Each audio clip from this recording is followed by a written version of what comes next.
Kalamun qadimun la yumallu sama'uhu tanazzaha an qawlin wa fi'lin wa niyatin.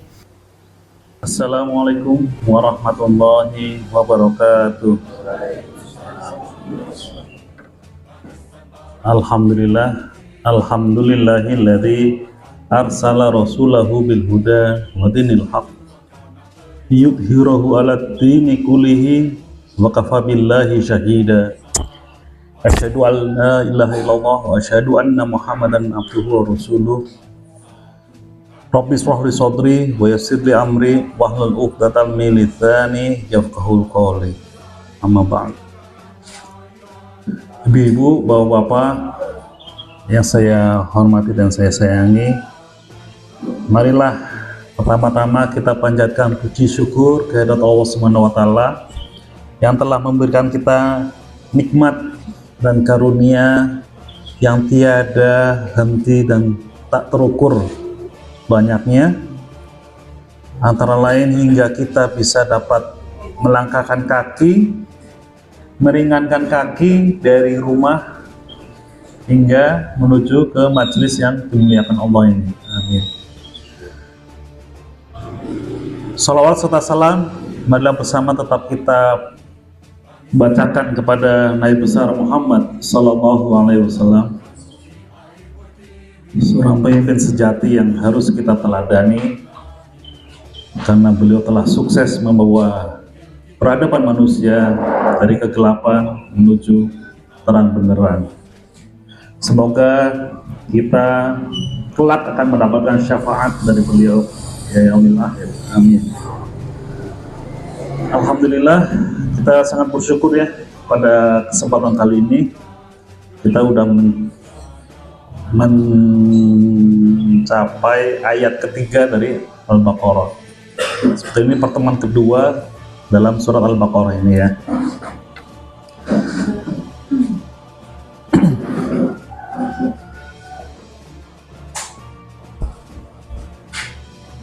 Terbaca nih boy. Yang di belakang kalau nggak terbaca maju mawon. Kalau belum terbaca juga maju lagi ke depan.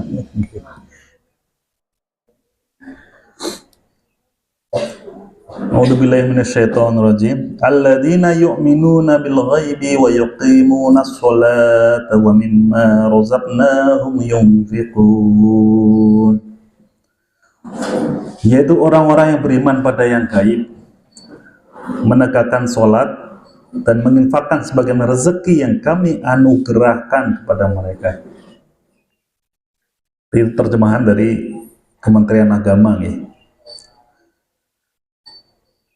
Ayat ketiga ini adalah kelanjutan dari ayat kedua yang pekan lalu kita bahas, yaitu petunjuk bagi orang-orang yang bertakwa nggih. Ayat sebelumnya. Nah, ayat ketiga ini menjelaskan siapakah gerangan orang-orang yang bertakwa itu. Apakah dia orang beji? Apakah dia orang selerok beji? Apakah orang Jambon ya? Atau apakah orang yang sarungan gitu nggih? Nggih, alladzina yu'minuna bil ghaib. Salah satu cirinya nggih, orang-orang yang bertakwa itu, orang-orang yang mendapatkan petunjuk dari Allah itu adalah salah satu cirinya adalah orang-orang yang beriman kepada hal-hal yang gaib. Beriman berarti mempercayai nggih, meyakini dalam hati nggih, meyakini dalam hati, percaya dalam hati, kemudian mengakui melalui lisannya nggih, melalui lisan ucapannya dia mengakui, memberitahu kepada orang lain bahwa saya percaya ada hal gaib gitu, saya mengimani hal gaib. Lalu juga dalam perbuatan mengimani juga. Ya. Jadi itu adalah salah satu konsep dari beriman. Nah niki beriman kepada hal-hal yang gaib. Terus hal yang gaib niku pripun sih? Jadi kalau ada orang nagih utang, orangnya gaib langsung ting gitu kan. Yang ditagih gaib, menghilang. Ya, di antara lainnya mungkin seperti itu ya.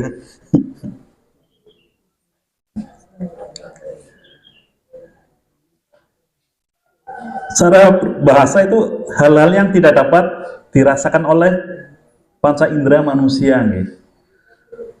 Kita nggak bisa mendengar, tidak bisa melihat hal gaib itu, tidak bisa meraba. Sekayang halus teman, kayak apa? Rupanya foto hijau gitu kan?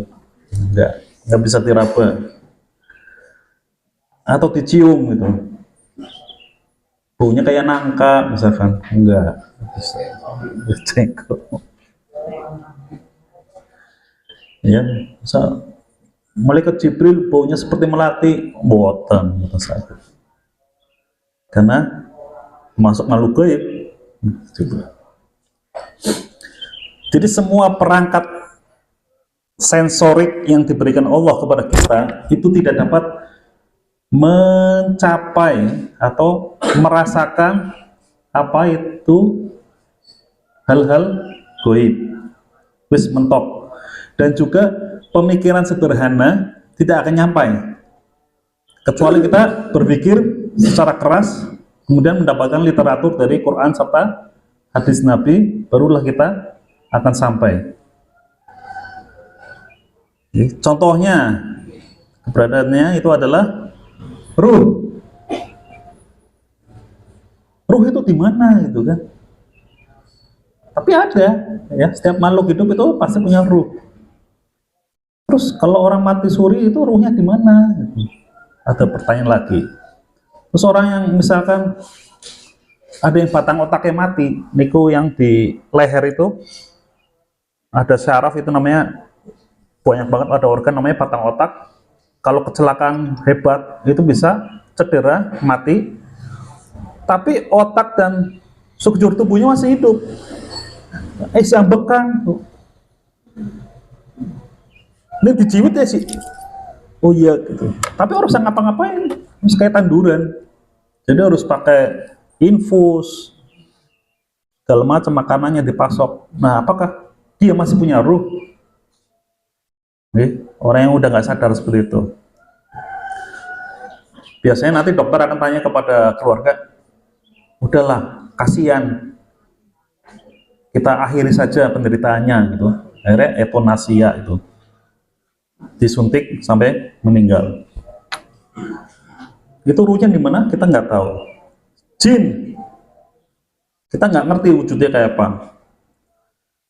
Ada yang bilang cantik, suka pakai kebaya hijau gitu kan, berenang di laut gitu. Oh itu Ratu Kidul gitu kan. Oh. Kok bisa gitu menyesuaikan dengan adat setempat ya, pakainya kebaya gitu. Kenapa udah modern nggak pakai baju baju yang bagusan dikit gitu ya, kebaya terus nggak ikuti zaman. Malaikat nggak ada, kita nggak bisa lihat gitu.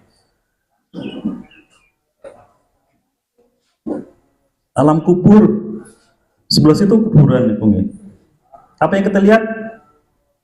Kamboja, Tenger, nggak kelihatan alam kuburnya. Apakah orang itu lagi disiksa atau mendapatkan nikmat? Kita nggak tahu. Karena itu hal gaib. Surga, neraka, apalagi belum saatnya nih. Allah Subhanahu wa Ta'ala, pencipta kita nggak bisa meraba dan melihat gitu. Ada cerita waktu Nabi Musa pengen melihat Gusti Allah, dia cuma disuruh melihat ke gunung. Kalau gunung itu masih utuh, jenengan pasti bisa melihat aku, kata Gusti Allah. Tiba-tiba ada cahaya sangat terang, gunungnya rata, Nabi Musa terpental. Memang nggak sanggup, gunung aja nggak sanggup untuk melihat keberadaan Allah, apalagi manusia.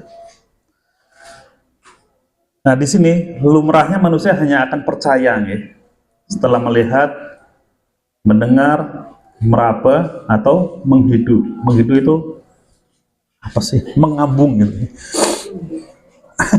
Mencium, mencium bau atau aroma sesuatu gitu.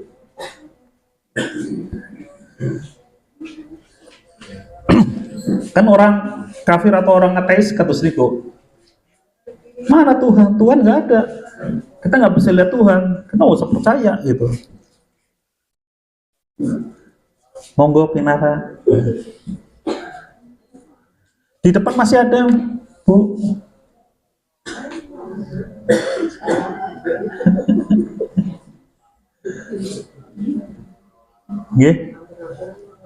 Jadi orang ateis itu kalau belum melihat ataupun mendengar dengan kepala, dengan matanya sendiri, dengan telinganya sendiri, nggak akan percaya.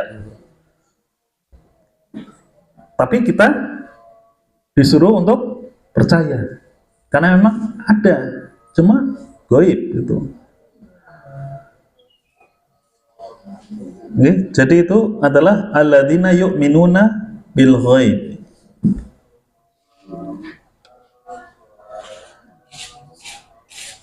Salah satu ciri-ciri dari orang yang bertakwa, beriman kepada hal yang gaib. Lanjut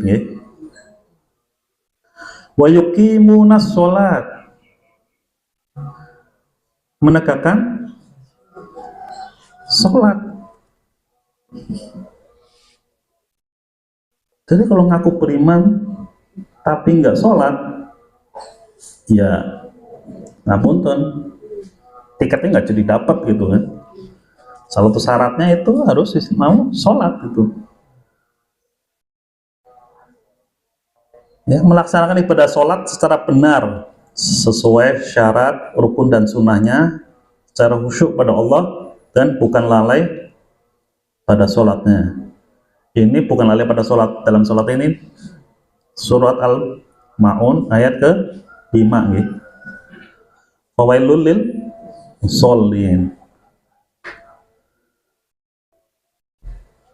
Jadi harus betul-betul bagus perfect sholatnya.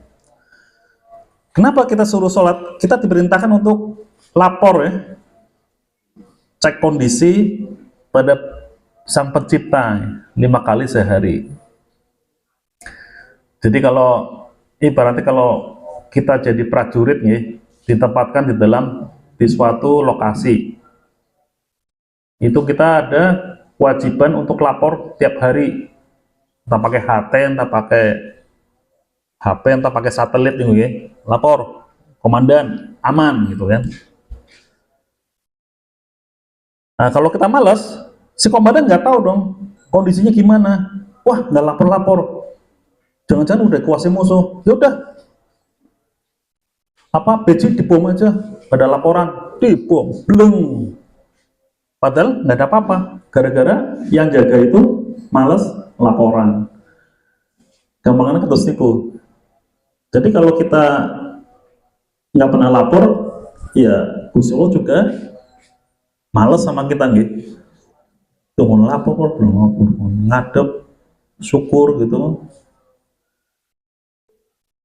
Karena sebetulnya sholat adalah kebutuhan manusia. Udah banyak penelitian untuk manfaat dari sholat itu untuk kesehatan jasmani dan rohani, untuk peningkatan spiritual, kepekaan nurani kita, dan terjaga dari perbuatan keji dan mungkar. Kenapa sehat? Badan kita disuruh bergerak, meregangkan diri gitu nih. Salah satu contoh yang masih saya ingat itu gerakan ruku.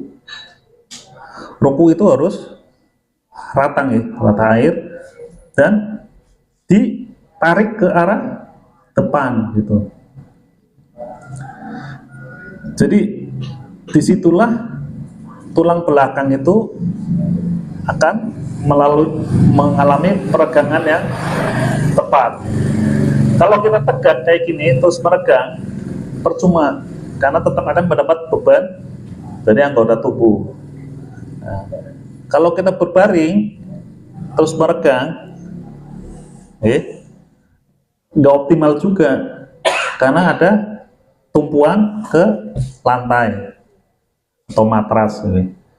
Tapi kalau kita ruku, terus kita regangkan, itu nggak ada beban sama sekali. Jadi betul-betul meregangkan tulang belakang. Dengan tulang belakang yang bisa diregangkan dengan benar, berarti saraf-saraf yang jumlahnya jutaan di tulang belakang itu akan tetap betul berjalan sesuai mestinya, dan kita bisa beraktivitas dengan baik karena badan kita tegak dan sehat.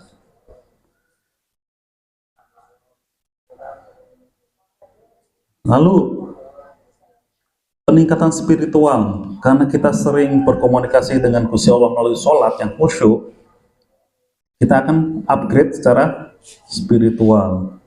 Nurani kita jadi peka pada sosial gimana gitu ya. Kalau ada orang yang menderita, kita langsung sensor kita cepat menangkap gitu ya. Oh oke, butuh ini bantuan, langsung dibantu terus itu. Dan penjagaan dari perbuatan keji dan mungkar. Kalau sholat kita baik dan benar, kita akan terjaga gitu. Lalu terus gimana kalau orangnya rajin ke masjid sholat tapi tetap korupsi?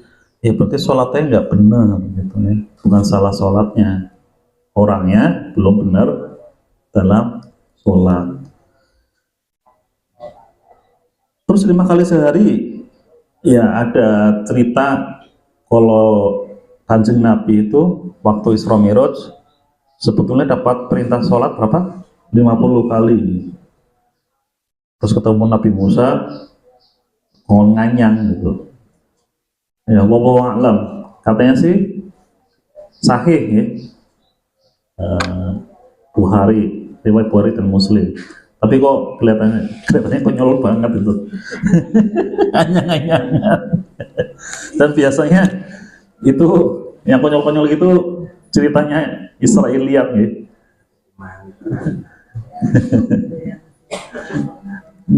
Dan apa? Perintah sholat itu tidak hanya turun kepada kita aja, umat Islam, tapi juga umat-umat terdahulu mendapatkan perintah sholat. Nah, ini ketinggalan ya. Ini orang Yahudi lagi ibadah ya kayak gitu. Ada sujud, diri, sujud lagi.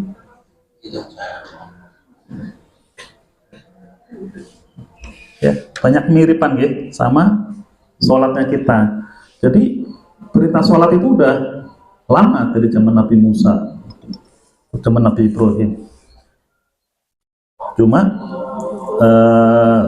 tata caranya udah banyak yang berbeda, tapi masih banyak miripan. Ya. Ada takbir, ada sujud. Ini kayaknya karena dipercepat aja, jadi rukuknya kelihatannya ngebut. Ya.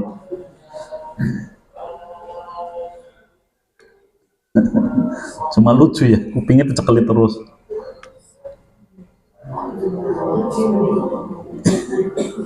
Tuh kan, aku tengok kanan, tengok kiri.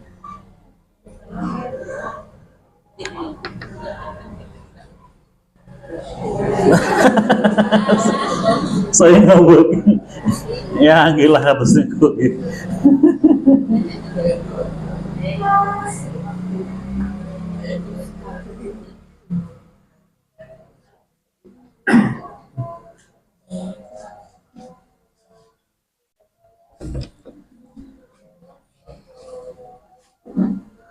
Jadi syariat sholat sudah ada sejak nabi-nabi terdahulu. Cuma waktunya aja yang berbeda-beda. Kalau Yahudi dan Kristen Ortodok itu hanya 3 waktunya. Pagi, subuh, lalu siang, duhur, terus petang, maghrib. Kita mungkin pernah dengar ada salah satu suku di NTB apa NTT niku, apa di Sumatera Barat, itu sholatnya 3 waktu. Kemungkinan mereka mengikuti ajaran Yahudi kali. Jadi sebelum kerajaan Hindu datang ke Nusantara, orang-orang Yahudi udah ada yang datang ke Nusantara sini menyebarkan agamanya. Bisa jadi itu cocokologi aja, percaya bukan? Ya, ini tadi sholatnya seperti itu.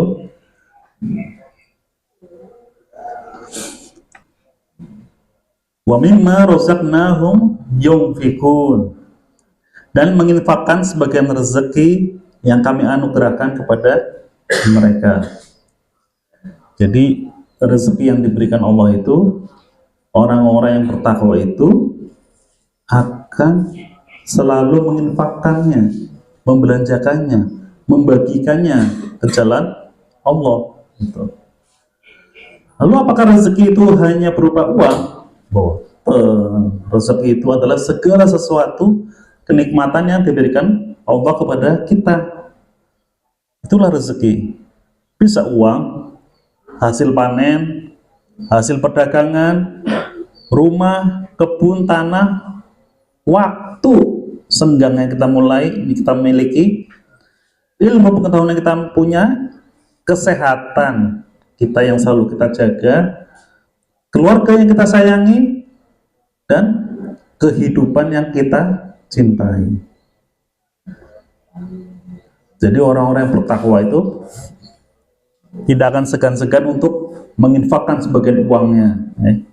Kalau dia panen, dia menginfakkan sebagian hasil panennya. Apakah itu panen bodin, panen gedang, panen beras, padi, segala macam.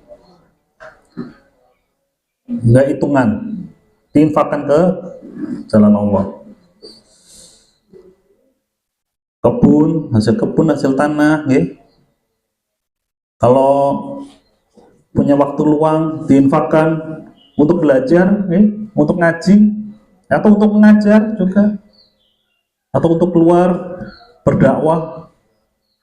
Itu berarti kita menginfakkan waktu kita, ilmu kita diinfakkan, kita mengajar ngaji, apapun yang kita tahu kita ajarkan, kita menginfakkan ilmu kita. Terus keluarga kita gimana? Ya kita infakkan.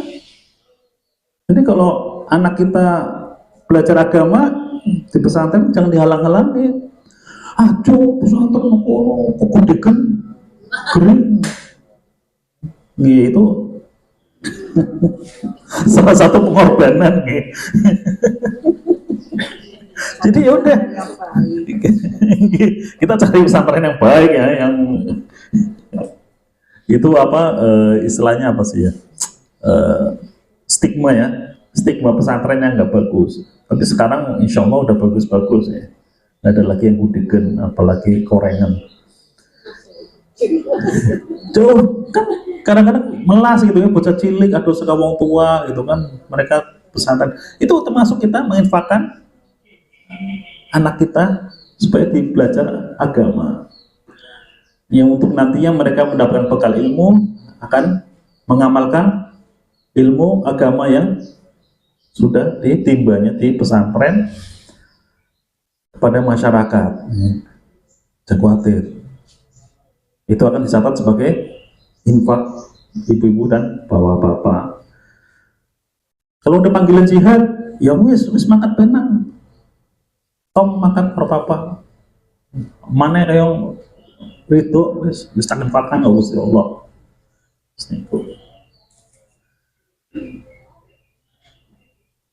Kadosnya udah lewat 5 menit ya. Ngapunten.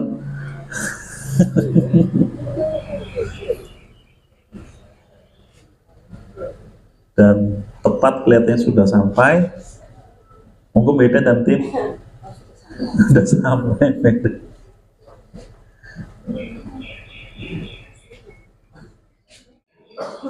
Mungkin ada yang berkenan untuk berdiskusi, monggo Pak Ustadz. Mohon dijelaskan Ustaz. Kita semua tahu orang yang bertakwa itu orang yang seperti berkala di dalam surat Al-Baqarah. Orang yang mengucapkan sholat, orang yang mengucapkan zakat, menginfakkan, orang yang bertakwa lah kita seperti itu. Tapi kenapa hampir semua Ustaz Islamah menerjemahkan surat Al-Baqarah ini itu petunjuk bagi orang yang bertakwa. Orang bertakwa udah tahu kayak gitu. Tapi kenapa petunjuk bagi orang yang bertakwa? Bukan petunjuk bagi orang yang mau bertakwa. Mohon dijelaskan kenapa saya masih bingung. Kenapa tidak disamakan orang petunjuk bagi orang yang bertakwa? Orang bertakwa sudah seperti itu. Kalau diberi petunjuk udah tahu. Jadi kenapa bukan orang yang mau bertakwa? Mohon dijelaskan. Iya, matur nuwun. Itu berarti ayat yang kedua ya. Ayat di luar skop nggak apa-apa pun. Jadi petunjuk bagi orang yang bertakwa. Sebetulnya bagi ini bisa lebih luas lagi. Kalau menurut yang saya baca dari kitab yang tebal itu, bagi ini kok lebih luas. Jadi kados niki adalah petunjuk agar engkau bertakwa. Niku bisa sakit nggih. Karena takwa itu adalah tujuannya, hasil dari mendapatkan petunjuk. Jadi tidak hanya orang bertakwa dulu baru dapat petunjuk, terus niku. Kayak eman-eman melasi wong sing durung bertakwa nggih. Karena Allah lebih suka kepada proses, bukan hasil. Hasil itu terserah pada Allah. Allah menyukai manusia itu karena suka berproses. Jangan pakai shortcut atau jalan pintas. Itu nggak bagus pakai jalan pintas. Umur 40 nggak boleh nyalon, aturannya yang diganti. Itu jalan pintas, nggak boleh, itu nggak etis gitu. Ada yang bilang etis enggak semua. Nah, jadi kita harus berproses menjalankan petunjuk-petunjuk yang ada di dalam kitab itu, Al-Quran, supaya kita menjadi orang yang bertakwa. Ini bahasa Indonesia itu banyak keterbatasan ya. Jadi untuk ya hanya ya untuk gitu, padahal penjelasannya luas itu. Sama seperti perintah untuk berpuasa nih loh. Ya ayyuhalladzina amanu kutiba alaikumusiyam kama kutiba alaikum min qablikum la'allakum tattaqun. Jadi puasa itu adalah sebagian dari proses supaya meningkat level kita menjadi level takwa. Terus niku Ustaz. Wallahu a'lam.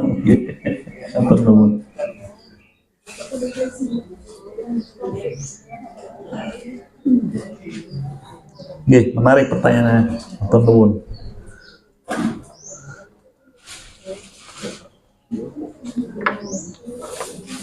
Tapi orang yang bertakwa juga akan terus meminta petunjuk nih. Bukannya udah bertakwa terus nggak perlu petunjuk. Jadi itu lebih holistik sih sebetulnya pengertiannya tersebut. Apakah dia belum bertakwa atau kalau dia sudah tak bertakwa, itu semuanya diberi petunjuk